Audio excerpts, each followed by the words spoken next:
Hello Pisces, this is Citrina and this is your July 2018 astrology forecast. Let's get right into it because Mercury is going retrograde this month and it goes retrograde on July 26th through August 18th. So if you have any electronics you need to buy during that time, or if you have any travel you want to book, things of that nature. I'm sorry, I'm just trying to adjust my camera.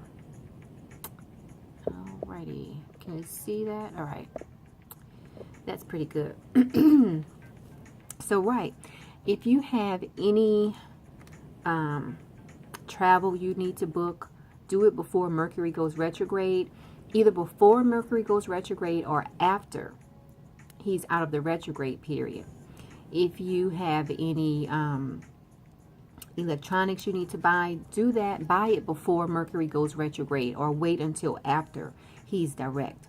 Okay, and that's only because Mercury is the planet that deals with, Mercury rules communication, it rules travel, it rules technology. So when Mercury is retrograde, you can expect to have some problems dealing with those different topics. So just keep that in mind. Now, Mercury will be in Leo all month. And for you, Mercury is in Leo in your 6th house, which deals with your daily work routine, your health, and your vitality. Okay, so let's move on to Venus. Venus will be in Leo until the 10th of the month in your 6th house, which deals with daily work routine, your health, your vitality, things of that nature. And then Venus moves into Virgo on the 10th. It moves into your house of partnerships, your house of contracts, even open enemies. Okay, so Venus in Virgo is a very type of analytical energy. It's an energy where you see a lot of people break up during this time because you're so analytical. And let's compare Venus in Leo to Venus in Virgo. Venus in Leo is an energy where you like to splurge. You want everything to be extravagant. You want to paint the town red. You know, everything is great. Venus in Virgo is more of a frugal energy. Okay, so just remember that, because if you're dating, let's say you're dating a Pisces. No, okay. So since you're a Pisces, let's say you're dating someone, and by Venus in Virgo being in your 7th house, you are going to be very observant about how they feel about partnerships, how they handle their enemies, because the 7th house can deal with open enemies also. So how do they interact with the waitress? Things of that nature, how they treat people, especially their partnerships. What are they telling you about their ex? Pisces, those are the things that you're going to be looking at when you're dating someone, even if you're in a relationship. By Venus being in Virgo in your 7th house of partnerships, those are the things that you are going to be very analytical about while Venus is in Virgo in this particular house. Now, let's say you're not a Pisces, but you're watching this video because you're dating a Pisces. So if you want to impress them while Venus is in Virgo, you can impress them by not bad talking about your ex. Okay? Pisces is not going to want to hear that. People don't realize when you bad talk your ex, I mean, we all know that people won't stay together forever. You know, some people just grow apart, whatever. So when you're sitting across from someone and they're just bad-mouthing their ex, it's like you're thinking to yourself, so if we get in a relationship and we break up, this person is going to bad talk me, okay? So just remember that if you're dating a Pisces, they don't want to hear all of these bad stories about your ex. I mean, they don't want to hear about how fabulous and gorgeous and, you know, whatever great the person was either. But just keep it light, okay? Because when Venus is in Virgo, in Pisces' 7th house, and they're dating you, they're going to be very observant about how you treat your ex, how you talk about your ex, how you talk about partnerships in general. Because, I mean, that's very important. When you're dating, you have to know whether this person values monogamy or whether this person likes to date more than one people. I mean, more than one person. People don't realize if you are not a monogamous person, there are other people out there in the world who are not monogamous either. So a lot of people want to, lie and, say, oh yeah, I want to be with one person. Meanwhile, in the back of their mind, that's not what they really want.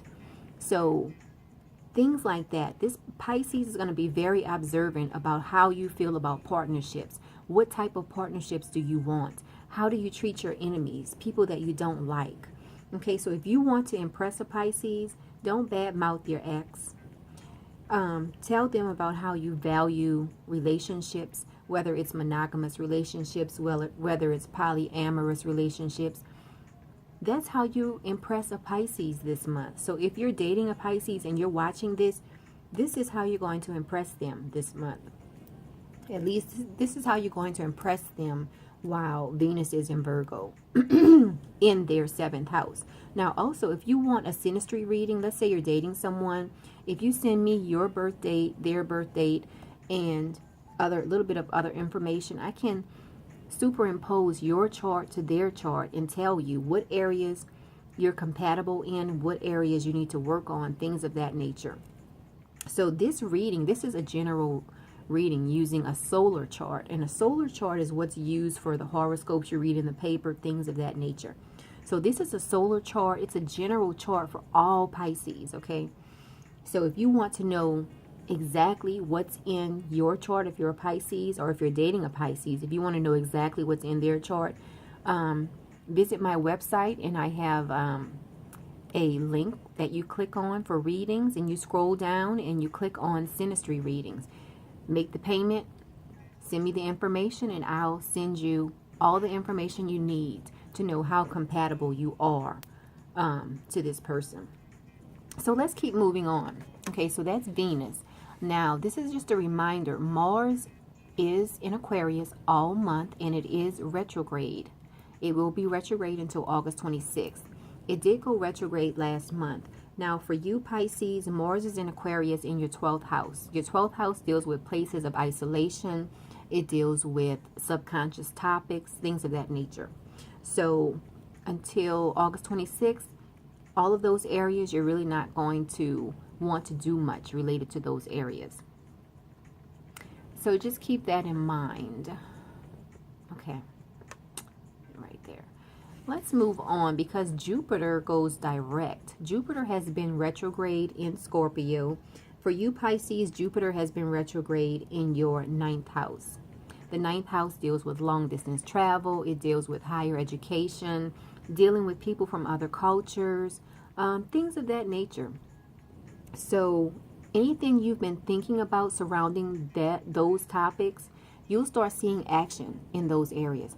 So, excuse me, remember, Jupiter wants to expand wherever it touches. So for you, Jupiter wants to expand your higher education. It wants to expand your long distance travel. So let's say you've been thinking lately about traveling someplace overseas that you've always dreamed about.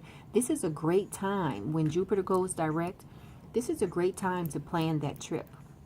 Remember, try to plan it before Mercury goes retrograde. Let's keep moving on. Now, the sun is going to be in Cancer until the 22nd. And then as of the 22nd, we can start telling all of our Leo friends happy birthday. Because as of the 22nd, it's going to be Leo season. Moving on, the sun will square Uranus on July 25th. So during this time, you can expect to hear unexpected news.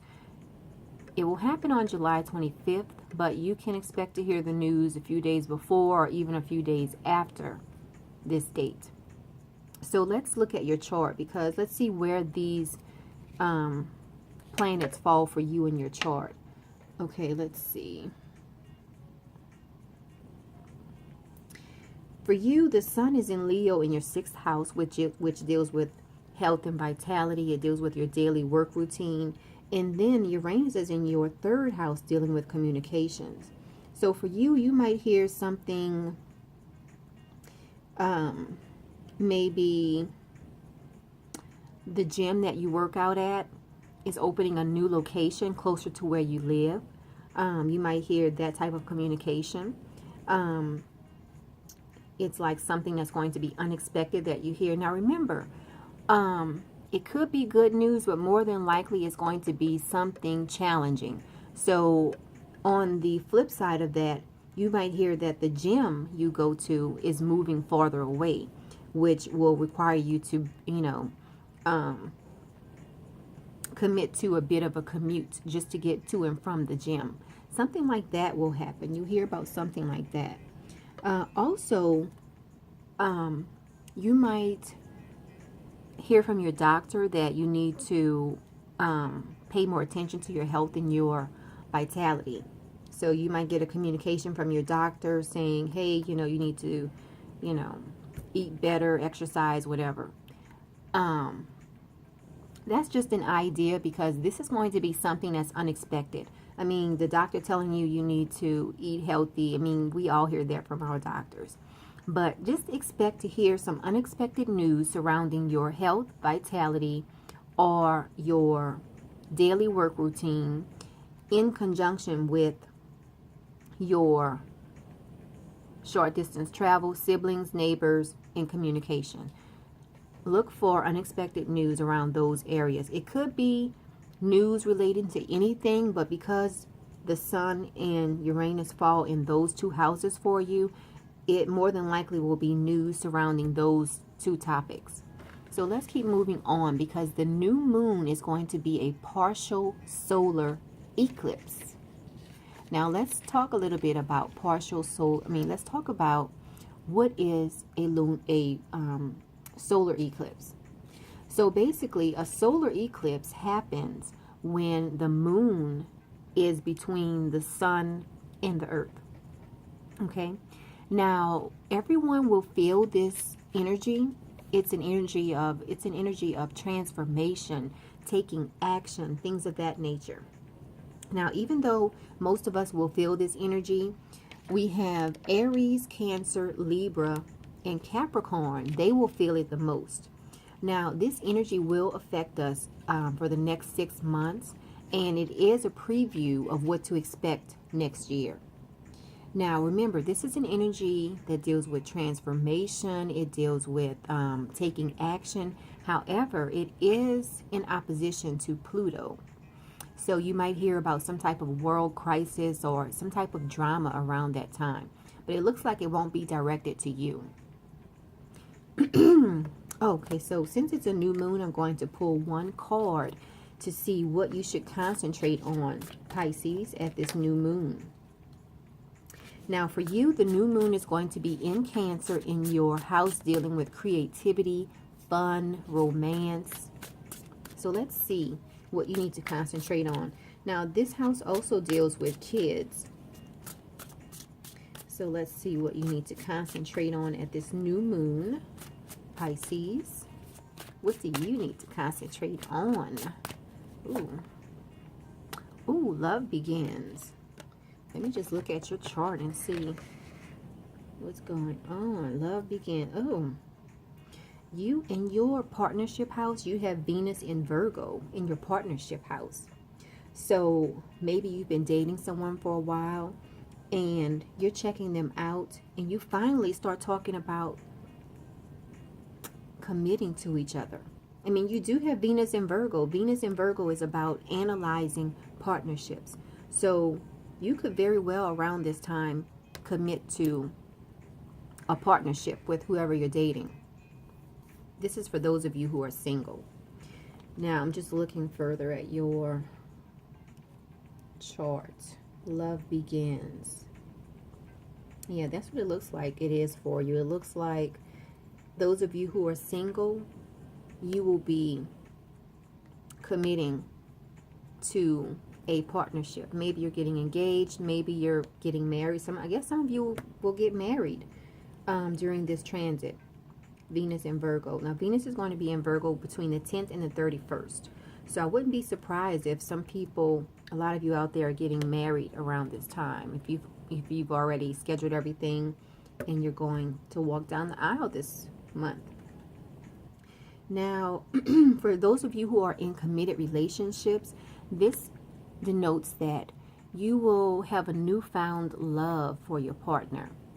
You will turn around and look at your partner like, you know what, I really love this person. You know, we've been through everything together. This person has been there for me. I'm in love with them all over again. Look at that. Love begins. That is so awesome for you, Pisces. Now, let's keep moving on because we have another major happening this month. We have the full moon in Aquarius on July 27th, and it is a oh, excuse me. It is a total lunar eclipse. This is a full moon on steroids, guys. So let's talk about lunar eclipse. With a lunar eclipse, this is when the earth is between the sun and the moon. Now, most of us will feel this energy. A lot of us around a full moon, we feel very emotional. So we will be feeling, it's going to be a feeling of just emotional, I'm not going to say baggage, but a lot of people are going to be having emotional outbursts, things of that nature. Now, most of us will feel this energy. However, Taurus, Leo, Scorpio, and Aquarius will feel this energy more than the other signs. So it's during this time that a lot of secrets will come out. Also, if you've been thinking about eclipsing anything out of your life, if you've been thinking about letting anything go, whether it's a person, place, or thing, this total lunar eclipse is going to assist you in doing that. So just keep that in mind. Now, also, this full moon will be in Aquarius. And guess who is in Aquarius also? Mars. So remember, Mars can bring out anger in people. Even though he's retrograde, he can still make things happen. Okay? So keep that in mind. Now, what I want to do is group together some of these planets based on the date that they're happening. So the first group, I'm calling the first group the Take Action group. This is Jupiter going direct on July 10th. And I'm coupling that with the new moon, which is a partial solar eclipse. The new moon in Cancer on July 12th. Okay? And they're not aspecting one another, but just the fact that they are happening at just about the same time. Just a few days within each other. And they're both about action. Remember, Jupiter wants to expand wherever it is. So Jupiter wants to expand, maybe sending you overseas somewhere, or maybe expand your education, expand your knowledge about other cultures. Jupiter wants to expand. Now, the new moon is in Cancer in your 5th house, dealing with romance, creativity, fun, kids, things of that nature. So you might very well be, you could adopt a child from overseas during this time. You could, excuse me, maybe you are planning a romantic trip overseas with your partner. Remember, house 5 is about romance. House 9 can be about long distance travel. So things of that nature, those two coupled together within the same day of one another are helping each other, in my opinion. Now, that's the first group. Let's look at the second group. The second group, I'm calling the second group the emotional gang, okay? And I'm grouping them together because they're happening at around the same time, okay? So let's look at it. We have the sun in Leo going into Leo. That can be about drama. That can be dramatic. Leos like dramatic, okay? Or Leos like drama. I'm a Leo myself, okay? I'm not talking about them or anything. So we have the sun going into Leo, drama. We have the sun squaring Uranus, unexpected news. We have Mercury going retrograde in Leo. That's about, things can just go haywire around that time.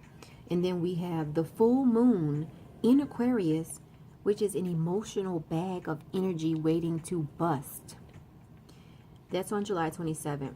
Now, the pin that's going to bust that bag is Mars. Mars is going to be in Aquarius also. And we know Mars can bring out anger in people. So around this time, don't be surprised if you see people lashing out at one another, if you see people having emotional outbursts, emotional breakdowns, things of that nature. So just keep that in mind, because a lot of people feel like, well, Mars is retrograde, so I'm not worried about Mars. But guess what?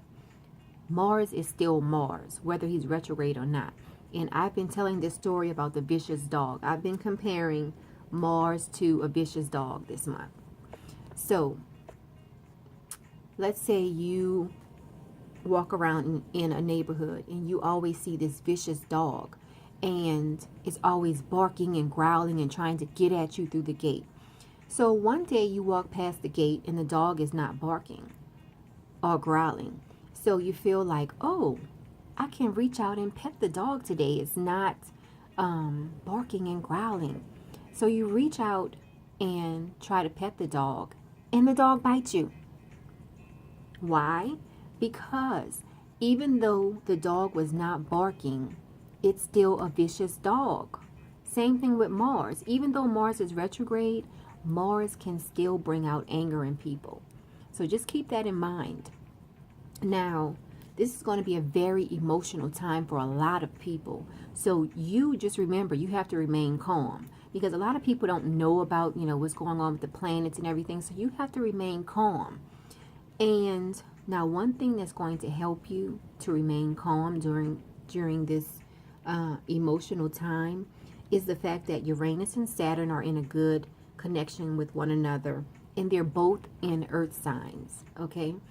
Also, by the end of the month, Venus will form a bond with Pluto, and they are both in earth signs, so that is going to help out a lot, okay? Remember, Venus in Virgo for you is in your house of partnerships, and then Pluto is in Capricorn in your house of friendships. So that is July 2018 in a nutshell. Everyone, if you have enjoyed this video, share it. Let other people know what they can expect. Also, you might want to watch, if you know what your moon sign is and your ascendant and your rising sign, you might want to watch the videos for those signs just to get a better picture of what's going on for you. And like the video if you enjoyed it, and subscribe to the channel if you haven't already. And if you have subscribed, thank you so much. I definitely appreciate all of the subscriptions. Now, until next month, Pisces, have a great month.